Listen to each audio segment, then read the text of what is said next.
All right. So again, think of the building shell, the building envelope, and you want the heat to be contained in that space so you can control what goes in and out. And something I just said, insulation is good for heat loss and also for noise, especially if you are in a place where multifamily lives in. Noise is an issue. And these things are easier to be done in the beginning. But if you have a wall with a cavity in it, you're gonna go later on and put in insulation, it's gonna be a lot of cost. You're gonna take out the drywall, you're gonna put in insulation, goes back, or you can do injected foam. So doing things right the first time is better. So you have transmission, seal transmission, wall fenestration transmission. That's gonna work against you a lot. And the winter, if you go with a infrared camera, I should buy one, sure. Infrared camera, you try to see the temperature, you'll see that the windows always leak a lot of heat. So there are some solutions for that, and we have a whole chapter on windows and solutions to counteract that. Floor transmission, another issue, you gotta lose heat from the floor, not as much, and air leakage and ventilation, another issue. So this is how you lose heat again from the shell. Insulation and heat transmission. Okay, we have some time. So we talked about the three modes of heat transport. So convection, conduction, and radiation.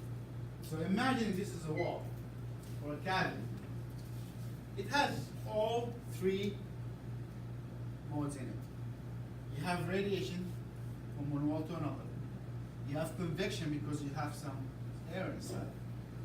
It'll go to your hot wall, take the heat, and goes to the cold wall, and transmit that if you have no insulation. If you have solid studs, those are a good way to lose heat.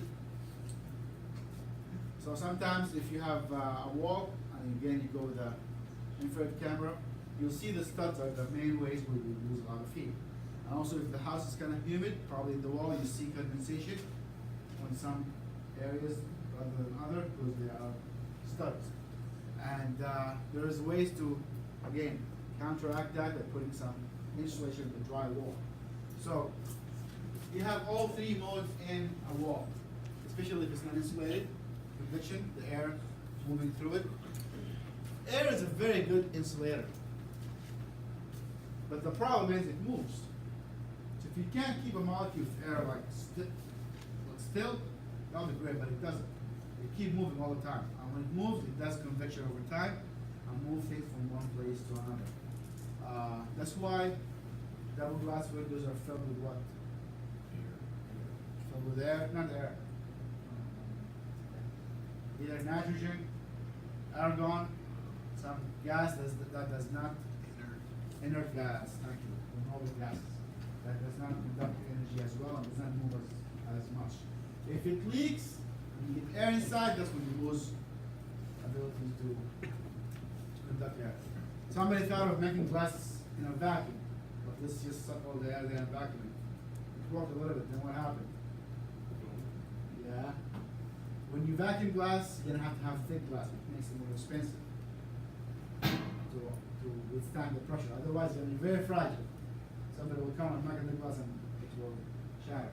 So it's good to have equal pressure from the inside and outside, and filled with something that's not very conductive, like argon gas, nitrogen, or what else? Some gas that we really like, that you really hate. Carbon dioxide. Carbon dioxide is a very bad conductor. And they use that for insulation now, with carbon dioxide. So again, this insulation over time makes a difference, and you'll see when you do the heat loss calculation, how most of your heat loss goes through the windows. And if you have no windows, you'll have less wall insulation.